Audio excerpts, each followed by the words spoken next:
sa lahat, kulang sa likid ng aming salita. Anong papuri ang nararapat kaya sa bulat mo, dakilang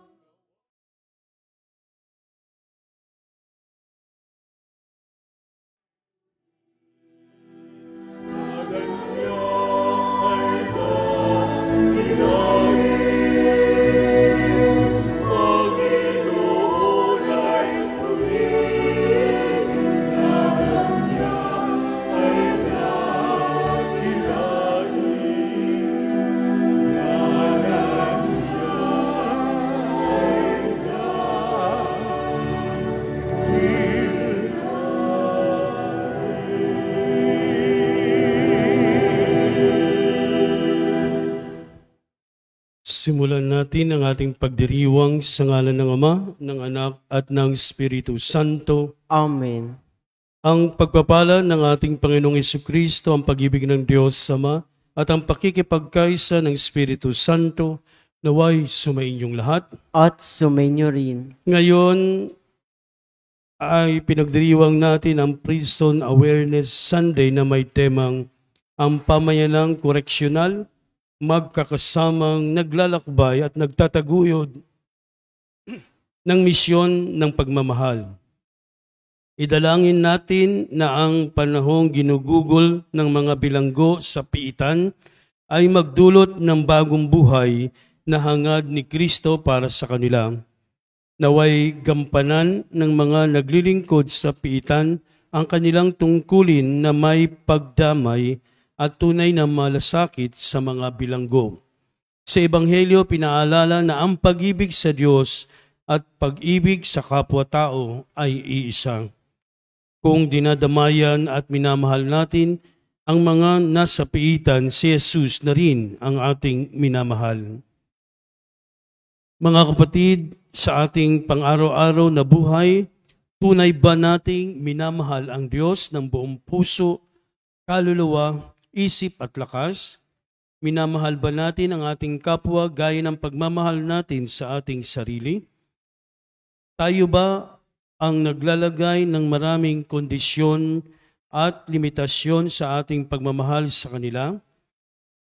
Tayo'y lumapit sa Panginoon at hingin ang kanyang awa at kapatawaran, gayon din sa ating mga kapwa-tao na ating nasaktan. Panginoon, walang hanggan ang iyong pagmamahal sa amin, kaya sa kabila ng aming mga pagkukulang sa larangan ng pagmamahal sa Diyos at sa kapwa, ay pinipili mo pa rin kaming mahalin. Panginoon, kaawaan mo kami. Panginoon, kaawaan mo kami. Panginoon, ikaw ang nagsisilbing inspirasyon namin para patuloy na gumawa ng mabuti at magmahal sa kapwa.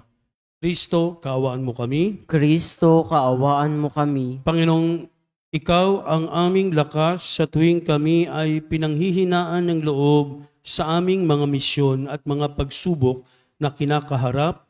Panginoon, kaawaan mo kami. Panginoon, kaawaan mo kami. Kaawaan tayo na makapangyarihang Diyos, patawarin tayo sa ating mga kasalanan at patnubayan tayo sa buhay na walang hanggan. Amen. Papuri sa Diyos sa kaitaasan.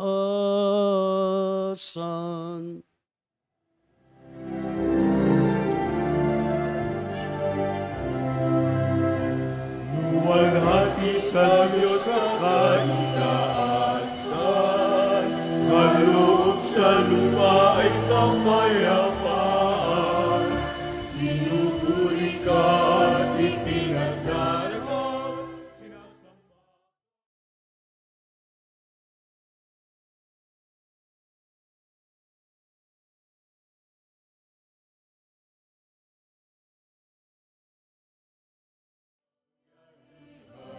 Panginoong Jesucristo, ang anak ng Diyos, Panginoon ng Ama, ikaw nag-aalis sa mga kasalanan ng sanlibutan. Tanggapin mo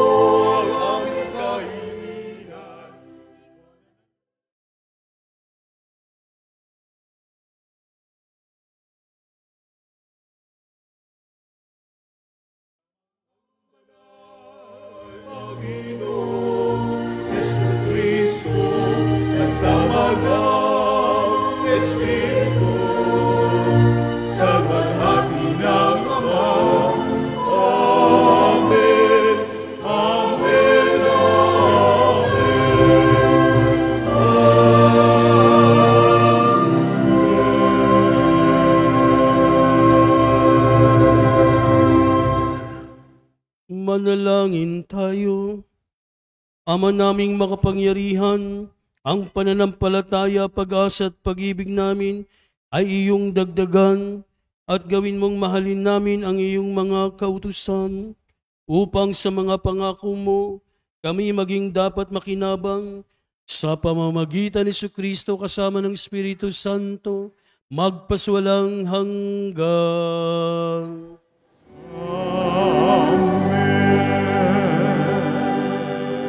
Magsiupo po ang lahat. Paano natin mapapatunayan na wagas ang pag-ibig natin sa Diyos? Ayon sa aklat ng Exodo, makikita ito sa ating kagandahang loob at pagdamay sa kapwa, lalo na sa mga mahihina, maghihirap, dayuhan at mga bilanggo. Pagbasa mula sa aklat ng Exodo. Ito ang sinabi ng Panginoon. Huwag niyong aapihin ang mga taga-ibang bayan. Alalahanin ninyong ng ibang bayan din kayo sa Ehipto. Huwag din niyong aapihin ang mga babaeng balo at ang mga ulila. Kapag inapin niyo sila at dumaing sa akin, diringgin ko sila. Dahil dito, papupuutan ko kayo at lilipunin sa pamamagitan ng digmaan. Tagayoy, mababalo rin ang inyong mga asawa at mauulila ang inyong mga anak. Kapag nangungutang sa inyo ang mga kababayan niyong mahihirap, huwag kayong hihingi ng tubo tulad ng ginagawa ng mga asosero. Kapag may nagsanla sa inyo ng balabal, ibalik nyo iyon sa kanya bago lumubog ang araw, sapagkat iyon lamang ang pambalot niya sa katawan. Wala siyang kukumutin sa pagtulog. Kapag siya'y dumaing sa akin, diringgin ko siya, sapagkat ako'y mahabagin. Ang salita ng Diyos. Salamat sa Diyos. Salmong tugunan ni ating pong itutugon. Poong aking kalakasan, iniibig kitang tunay.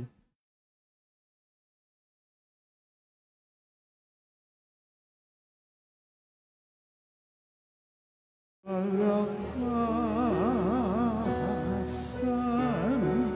iniibig kitang tunay.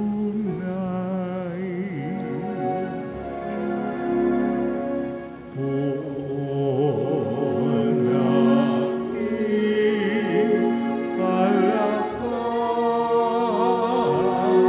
kalakasan, iniibig kitang tunay.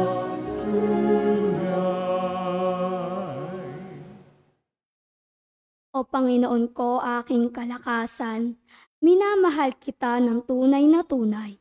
Panginoon ko'y batong hindi matitibag, matibay kong muog at tagapagligtas.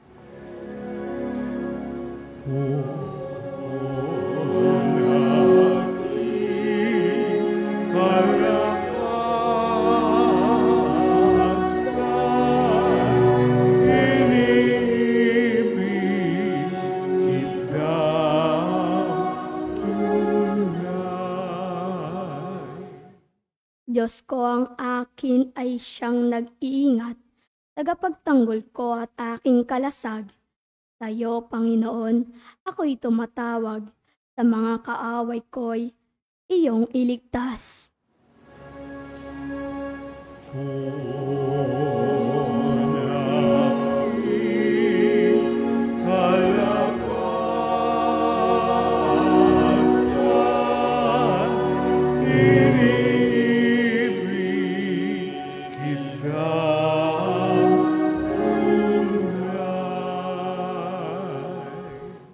Panginooy buhay, siya'y tagapagligtas, matibay kong muog, purihin ng lahat.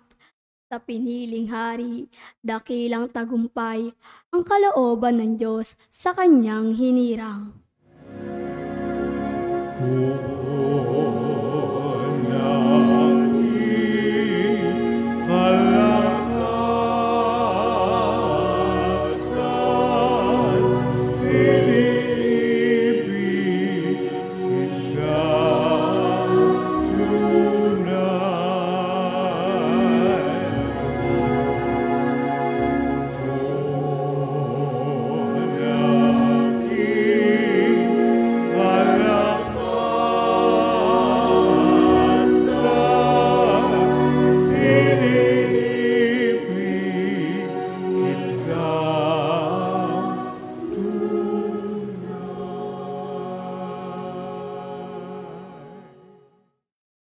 Ang unang sulat ni San Pablo sa mga taga-Tesalonika, ang pinakamatanda sa kanyang mga liham.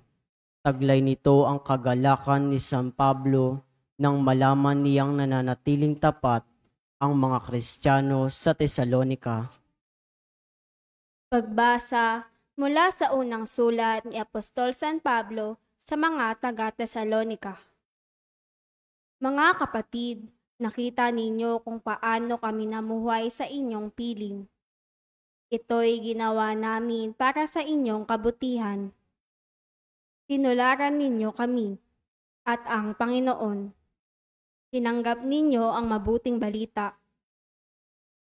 At dahil dito'y nagdanas kayo ng katakot-takot na hirap. Gayunman, taglay pa rin ninyo ang kagalakang kaloob ng Espiritu Santo.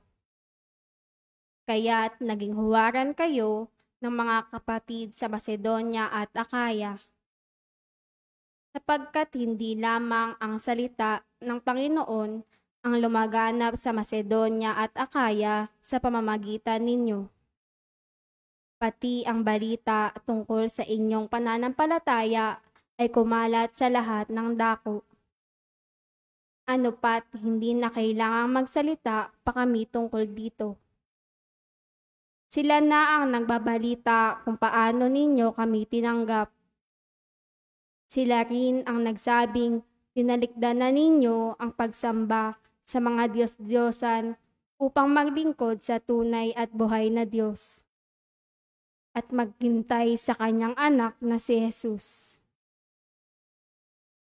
Siya ang muling binuhay na magbabalik mula sa langit at magliligtas sa atin sa darating na poot ng Diyos. Ang salita ng Diyos. Salamat sa Diyos. Tumayo po ang lahat.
Sumainyo ang Panginoon.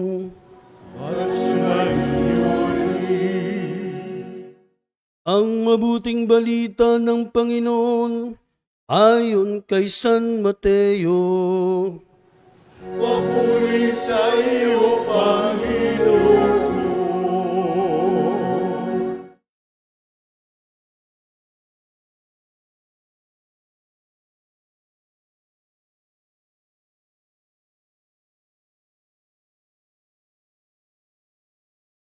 Noong panahong iyon, nagtipon-tipon ang mga Pariseo nang mabalitaan nilang napatahimik ni Jesus ang mga Saduceo.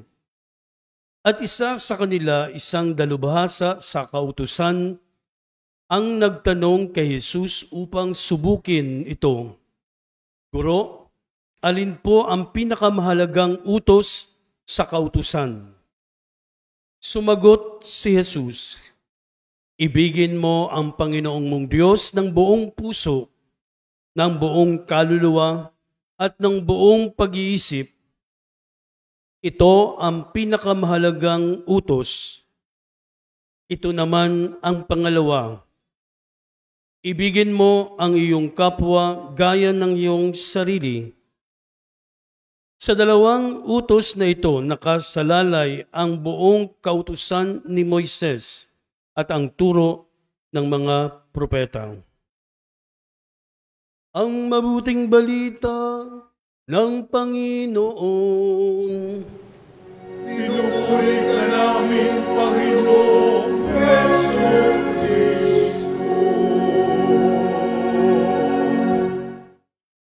Siupo po ang lahat.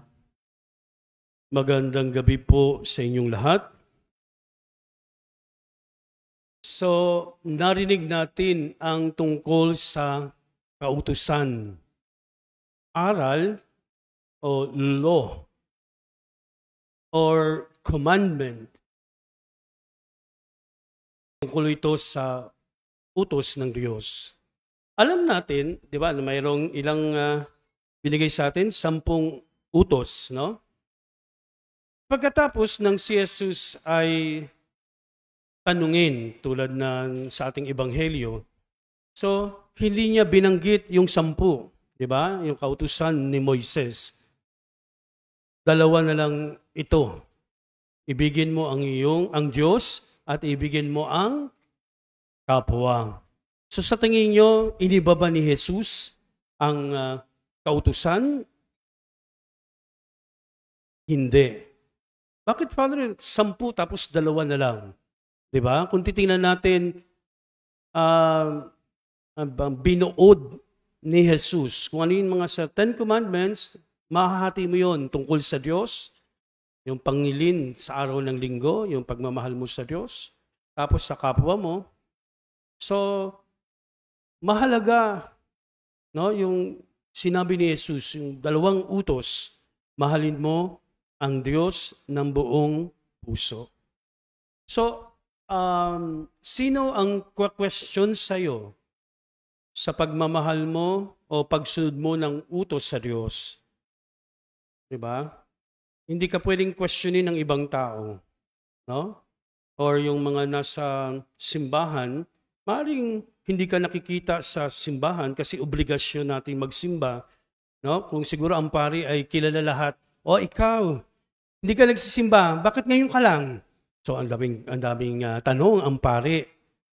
Pero hindi po tatanungin ng pari kung nagsisimba ba kayo o hindi, no?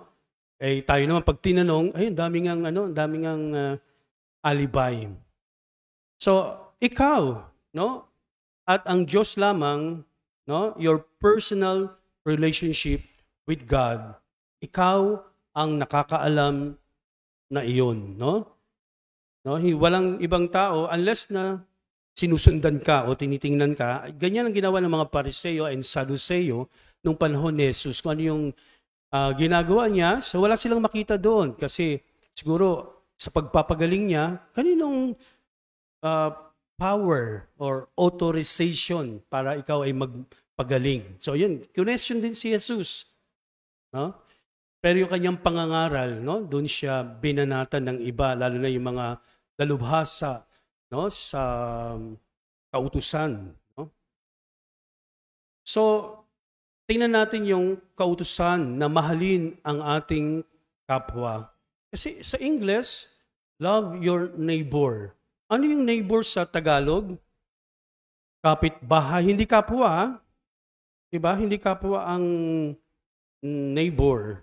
Kaya sabi ko parang sa Tagalog ay malalim.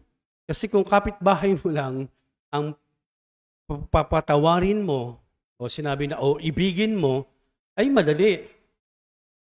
Pero sa iba hindi. Kung sino pa yung mga kapitbahay, yun ang mga kaaway. No? Lalo na may mga nakangingiti ang ka, pero alam mo hindi tunay ang mga ngiti. Tingnan nyo yung katabi nyo, tunay ba yung mga ngiti niyan? So kilala nyo kasi yung katabi nyo. O mga kung di naman siguro kayo tatabi sa mga galit ninyo. Di ba? Pero ang sabi ng Diyos, bago ka mag-alay, di ba? Batiin mo muna yung kaaway mo. Tapos marami pang mga utos si Jesus para sa ating kapwa, lalo na mahalin ang kaaway. Di ba sabi, pag ikaw ay sinampal sa kabilang pisngi, sampalin mo rin. Hindi. Anong sabi ni Jesus? Ibalik mo pa. Ano ka, tanga ka? Na? Pero kung magagawa mo yon, no, gawin mo. Dahil yan ang inuutos ng Diyos. Pero ibang sinasabi. No, ibig sabihin, huwag kang gumanti. Kasi anong reaction natin kapag tayo ay sinaktan o sinuntok ka? Anong gagawin mo? Sasabihin mo ba, sige, suntukin mo pa ako. Hindi po. Sasabihin mo na, o ikaw, wala kang sasabihin. Ikaw ay gaganti. Sinuntok ka, ikaw ang sasabihin, gagawin mo naman, hindi lang susuntukin, tatadyakan pa. Dalawang ginawa mo.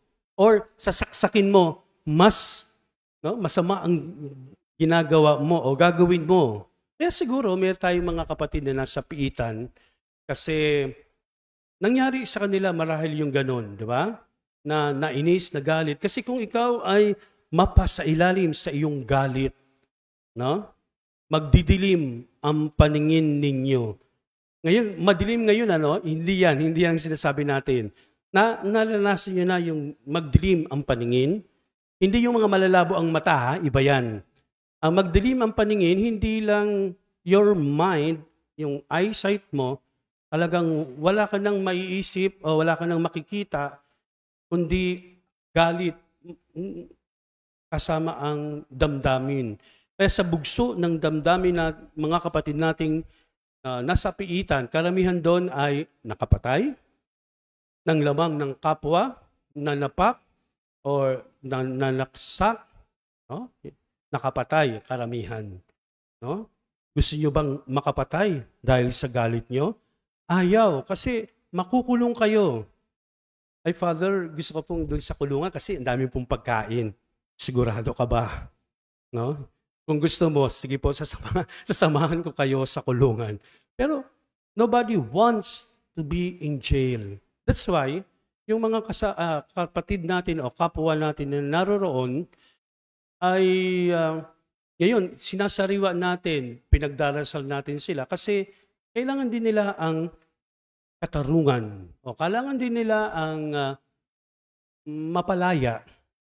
So nakagawa sila ng kasamaan, siguro nagdurusa sila sa kulungan, pero para sa Diyos, sila ay tao, sila ay dapat magkamit ng kalayaan after siguro ma-serve nila yung kanilang sentence, no?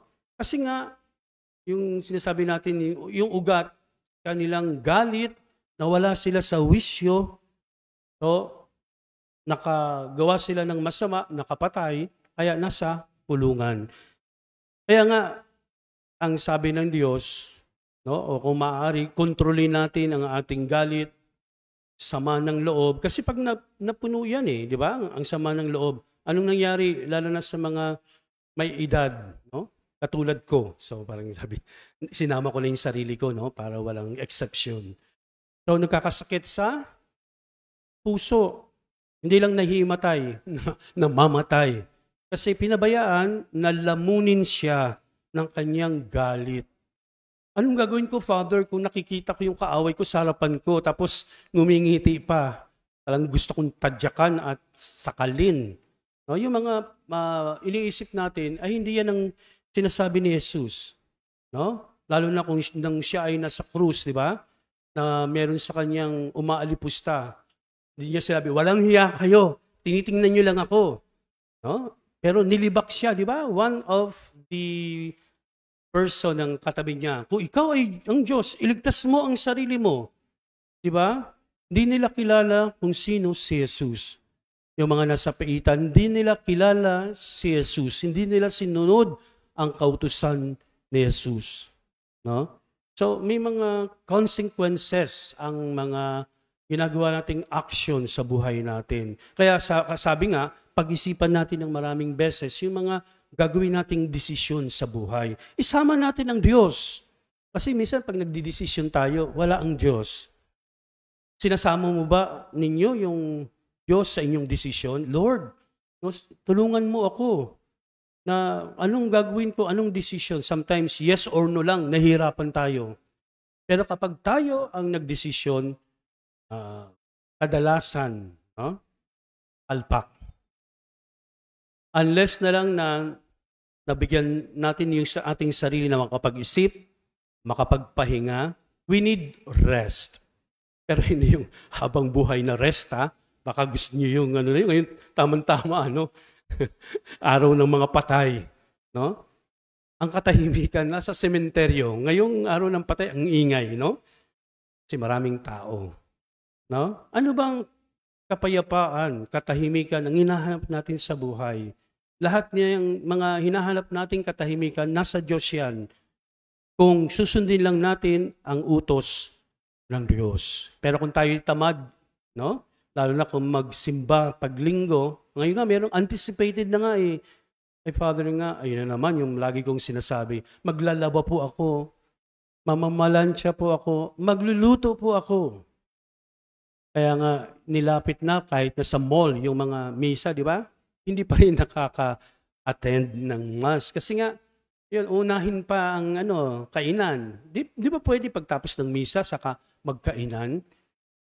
No? Ngayon, nagiging marami ngayon sa mga mall o sa mga lugar-lugar na dinadala na ang misa sa tao kasi ayaw ng taong pumunta sa parokya.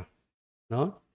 So, binibigyan natin, lalo sa linggo na ngayon, ang mga bilanggo kasi sila yung mga kapatid natin na nawalan ng wisyo, judgment, nagdilim ang kanilang paningin. I hope wag magdidilim ang paningin nyo kasi pag nagdilim na, naku, baka kung anong mangyari na. We need the grace of God. We need the Holy Spirit. Kasi kapag mahina tayo, that's the time we need the Holy Spirit. Kaya nga yung mga karismatiko lagi, diba? Come, Holy Spirit, I need you. Dahil naniniwala sila sa banal na Espiritu. Sana tayo, naniniwala tayo sa tatlong persona ng Diyos. Nakakalimutan natin ang Holy Spirit. No? Katulad yan ng hangin, hindi natin nakikita, nadadama natin na may hangin. Ngayon medyo mainit kasi umulan, pero may hangin pa rin. Ako may hangin kasi may electric fan dito sa tabi ko. Oh, di ba? Kailangan ko yan. No? Kasi kapag ako'y pinapawisan na, nawala na ako sa aking wisyo. Pero hindi man siguro magdidilim ang paningin ko, no? Dahil kaharap ko ang mga tao. No?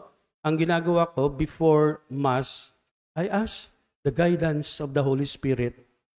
No, saan man tayo magpunta, we should ask the guidance of the Holy Spirit, the guidance of God. Kasi maaaring hindi natin alam, no? Ang buhay natin. Pero kung nakasalalay ang buhay natin sa Diyos, hindi tayo matatakot ano man mangyari sa atin. Amen? So, importante yan na lumakas ang loob natin bilang mga Kristiyano, bilang tagasunod ni Kristo, na hindi ako natatakot mamatay, hindi ako natakot masaktan. So, kahit na sinasaktan ako ng aking kasing irog, no? Yung mga hindi pa nakaka-get over, no? Siguro binigay yan para madama ninyo na baka nakalimutan nyo ang Diyos. No? Sa mag-asawa, center of the relationship is God. Kahit na mag-asawa yan, ang Diyos pa rin ang nasa gitna. No? Kasi ang sabi nila, kahapon lang meron akong kinasal na 2 hours, no? Kasi nga nalilate yung ibang no? Ang sabi doon, grant us, O Lord, to be one heart and one soul, no? So, kailangan nila sa bawat desisyon ng mga tatay at nanay natin, nagdarasal sila, no, na sana walang mangyaring masama sa pamilya. Ganun din tayo, kahit yung mga anak, kung sino man kayo, pinagdarasalan niyo ang inyong pamilya. Ginugunita ninyo, lalo na itong araw ng Todos los Santos, no? Araw ng mga patay. Pero pinagdiriwang natin All Saints Day, November 2, no? Pumupunta ako November 2 kasi ayokong sumabay sa maraming tao. Kasi hanggang ngayon, naliligaw pa ako kung saan ang libingan ng aking nanay, tatay, at lolo, no? Mga kapatid. So, importante na ipagdasal din natin ang mga taong ito na ating mga kapatid, no? Kaya ang haba ng ating pinagdarasal sa mga patay o sa mga merong intensyon. Pero itong mga nasa buhay pa na nasa prison, para silang namatay, di ba? Kasi nakakulong, walang kalayaan. Kaya binigyan ng simbahan ngayon na alalahanin natin sila. Pagdasilan din natin na matapos yung kanilang sentence at sila mismo ay mapasa ilalim sa kamay ng Diyos para ng pagbabagong buhay nila ay maging maganda. Kaya nga, inaalala ng simbahan na siguro bago dumating ang December, mga 2 months before, di ba, Christmas, no? Lalo na yung mga mapapalaya, siguradong masisihan, hindi lamang yung nakulong, pati na yung mga kanilang pamilya, no? Kaya siguro nilapit, no, yung misa para sa mga bilanggo, no, bago magpasko, para sila mismo ma-realize nila, no, na ang Diyos ay hindi nalalayo o lumalayo sa kanila. Ang Diyos ay narin lang sa kanilang tabi. Hindi tayo pababayaan ng Diyos. Amen? Sa ngalan ng Ama, ng Anak at ng Espiritu Santo. Amen. Ipahayag natin ang ating pananampalataya. Sumasampalataya ako Sa Diyos amang makapangyarihan sa lahat na may gawa ng langit at lupa. Sumasampalataya ako kay Jesucristo, iisang anak ng Diyos, Panginoon nating lahat. Nagkatawang tao siya lalang ng Espiritu Santo, ipinanganak ni Santa Mariang Berhen, pinagpakasakit ni Poncio Pilato, ipinako sa krus na matay inilibing, nanaog sa kinaroroonan ng mga yumao, nang may 3 araw na buhay na magmuli, umakyat sa langit, naluluklok sa kanan ng Diyos amang makapangyarihan sa lahat, doon magmumulang paririto at tuhukom sa nangabubuhay at nangamatay na tao. Sumasampalataya naman ako sa Diyos Espiritu Santo, sa banal na simbahang katolika, sa kasamahan ng mga banal, sa kapatawaran ng mga kasalanan, sa pagkabuhay na magmuli na nangamatay na tao, at sa buhay na walang hanggan. Amen. Inaatasan tayo ng Panginoon na gawin ang lahat sa diwa ng pagmamahal. Buong pananampalataya nating hingin ang kanyang gabay upang maging mga kasangkapan tayo sa paghihilom ng mga sakit at lumbay na dinaranas ng bawat isa. Sa bawat panalangin ating itugon, Ama, sa iyong pag-ibig, dinggin mo ang aming panalangin. Ama, sa iyong pag-ibig, dinggin mo ang aming panalangin. Upang ang simbahan na laganap sa buong daigdig sa pamumuno ni Francisco na aming Santo Papa, mga obispo at lahat ng kaparian ay maging daluyan ng magpagaling at walang maliw na pag-ibig mo sa amin. Manalangin tayo sa Panginoon. Ama, sa iyong pag-ibig, dinggin mo ang aming panalangin. Upang ang mga namumuno sa pamahalaan, ang sangay ng ehekutibo, hudikadura at lehislatura ay magkaisa at kanilang alalahanin na sila ay pinagkakatiwalaan mo. Ama ng karunungan, para gamitin sa paglilingkod sa mamamayang Pilipino. Manalangin tayo sa Panginoon. Ama, sa iyong pag-ibig, dinggin mo ang aming panalangin. Upang ang mga taong naatasang maglingkod sa larangan ng kalusugan, mga doktor, nurses, at iba pa ay bigyan ng lakas ng loob at katawan upang magampanan ang kanilang tungkulin sa mga may sakit at may hina.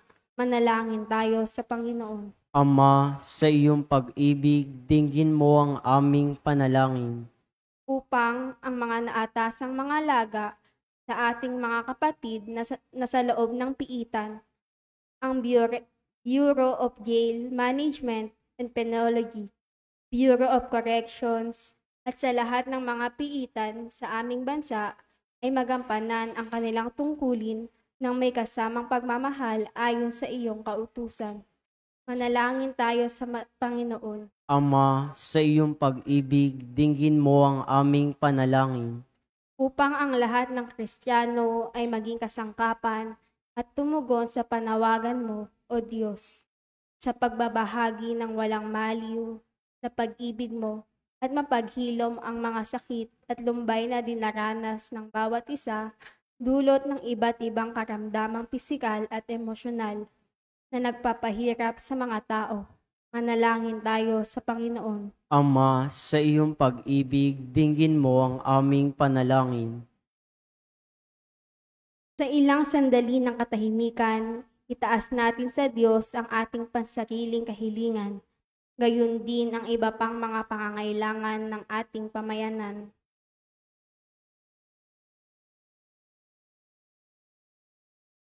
Manalangin tayo. Ama, sa iyong pag-ibig, dinggin mo ang aming panalangin. Panginoon, sa pamamagitan ng iyong wagas na pag-ibig sa amin, pinagkalooban mo kami ng buhay at kaligtasan. Tulungan mo kaming tuparin ang pinakamahalagang utos na ibigin ang Diyos ng buong puso, kaluluwa, isip at kalakasan. Gayon din naman ang pag-ibig sa aming kapwa, gaya ng pag-ibig sa aming sarili. Patuloy nawa kaming maging tagapagbahagi ng pag-asa sa araw-araw. Hiniling namin ito sa pamamagitan ng iyong anak na si Jesus kasama ng banal na Espiritu. Amen. Magsiupo po ang lahat.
Manalangin kayo mga kapatid upang ang pag-aay natin ikalugdan ng Diyos amang makapangyarihan.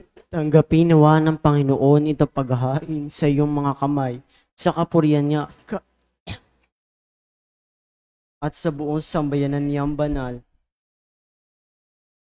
Ama naming lumikha, tunghayan mo ang mga alay na aming inihain sa iyong kadakilaan upang ang paglilingkod na aming ginagampanan ay humantong sa iyong lalong ikadarangal sa pamamagitan ni Jesucristo kasama ng Espiritu Santo magpaswalang hanggan. Amen. Sumainyo ang Panginoon. At sumainyo rin. Itaas sa Diyos ang inyong puso't diwa. Itinaas sa namin sa Panginoon. Pasalamatan natin ang Panginoong ating Diyos. Marapat na siya ay pasalamatan.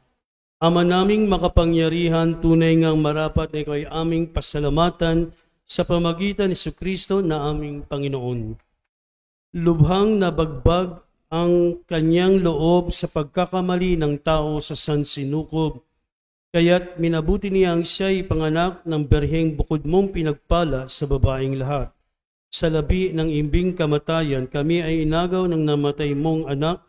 Sa pagkabuhay niya, kami kanyang binuhay upang kaugnayan namin sa iyo ay huwag magwakas. Kaya kaisa na maanghel nagsiawit ng papuri sa iyo nang walang humpay sa kalangitan, kami nagbubunyi sa iyong kadakilaan.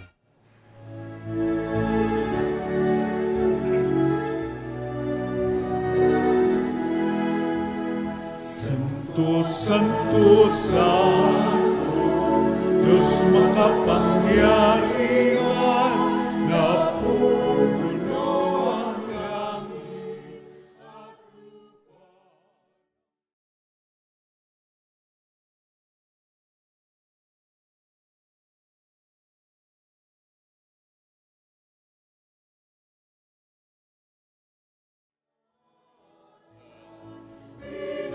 Walang naparirito sa ngalan ng Panginoon. Sana sa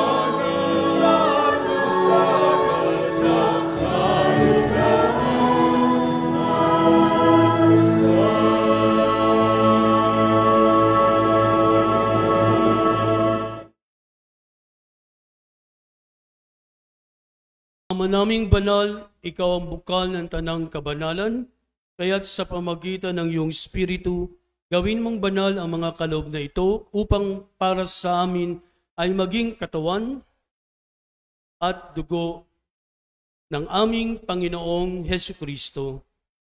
Bago niya pinagtiisang kusang loob na maging handog, pinawakan niya ang tinapay, pinasalamatan kaniya, pinaghati-hati niyon, inabot sa kanyang mga alagad at sinabi, "Tanggapin ninyong lahat ito at kanin, ito ang aking katawan na ihahandog para sa inyo."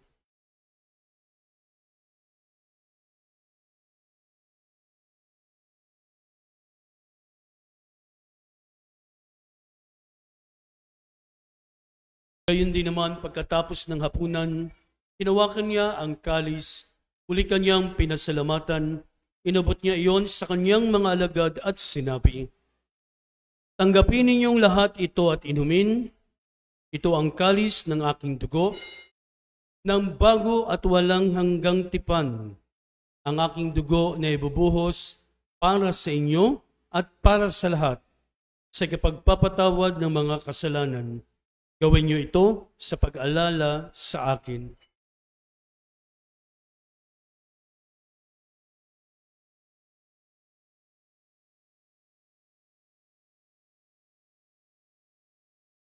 Ipagbunyi natin ang misteryo ng ating pananampalataya.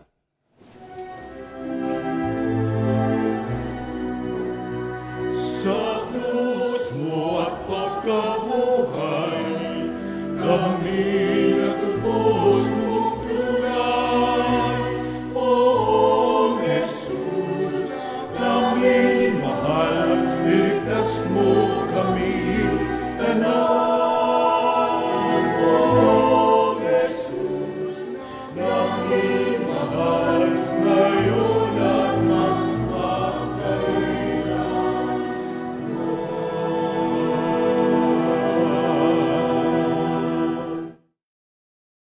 Ama, ginagawa namin ngayon ang pag-alala sa pagkamatay at muling pagkabuhay ng iyong anak, kaya't inalay namin sa iyo ang tinapay nagbibigay buhay at ang kalis ng kakaloob ng kaligtasan. Kami nagpapasalamat dahil kami yung minarapat na tumayo sa harap mo para maglingkod sa iyo. Isinasama namin kami magsasalo-salo sa katawan at dugo ni Kristo ay mabuklod sa pagkakaisa sa pamagitan ng Espiritu Santo. Ama, lingapin mo yung simbahang laganap sa buong daigdig. Puspusin mo kami sa pag-ibig kay San Francisco na aming Papa, ni Jose na aming Obispo at ng Tanang Kaparian. Alalahanin mo rin ang mga kapatid naming nahimlay na may pag-asang sila'y muling mabubuhay, gayon din ang lahat ng mga pumanaw. Kawan mo sila at patuloyin sa iyong kaliwanagan. Kawan mo at pagindapating kaming lahat na makasalo sa iyong buhay na walang wakas, kaysa ng mahal na Birheng Maria na ina ng Diyos, kaysa ni San Jose na kanyang esposo, kaysa ng mga apostol at ng lahat ng mga banal na namuhay dito sa daigdig ng kalugod-lugod sa iyo. May pagdiwang nawa namin ang pagpupuri sa ikararangal mo sa pamagitan ng iyong anak na aming Panginoong Hesukristo.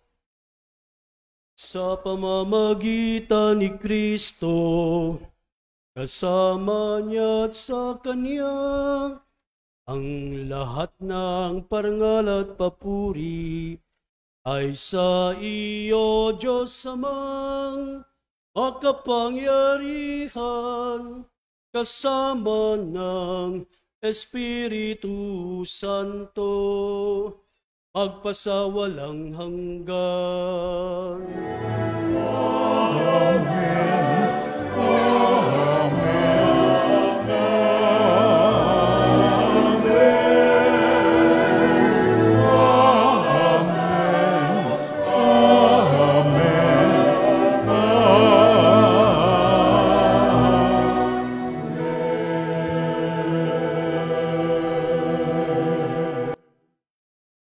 At sa tagubilin ni Jesucristo sa atin, manawagan tayo ng buong pananalig sa ating Amang nasa langit.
Iniling namin kami adya sa lahat ng masama, pagkalooban ng kapayapaan na araw-araw iligtas sa kasalanan at ilayo sa lahat ng kapahamakan, samantalang aming pinananabikan ang dakilang araw ng pagpapahayag ng tagapagligtas naming si Jesucristo. Salamat sa iyo, Hari.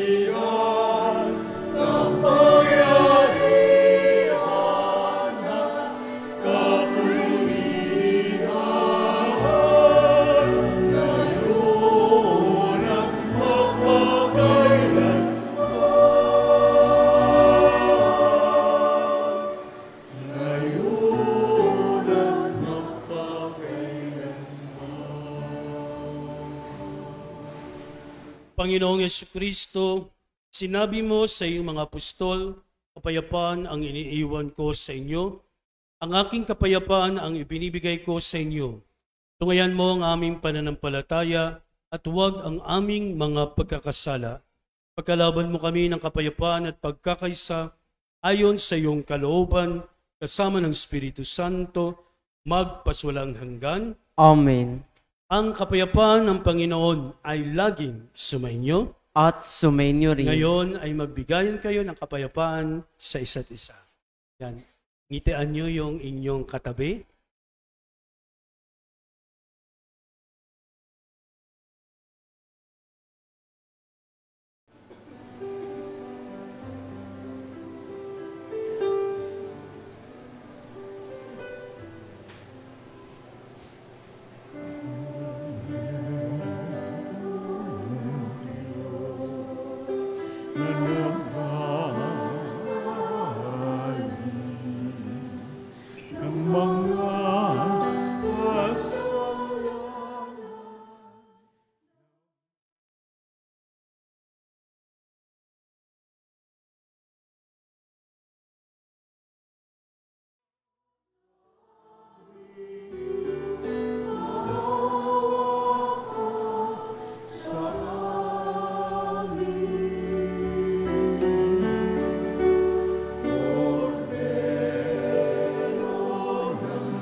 Narito si Jesus, ang kordero ng Diyos. Narito siyang nag-aalis ng mga kasalanan ng sanlibutan. Mapapalad ang mga iniyahan sa kanyang piging. Panginoon, hindi ako karapat-dapat na magpatuloy sa iyo. Ngunit sa isang salita mo lamang ay gagaling na ako.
Magtayo po ang lahat.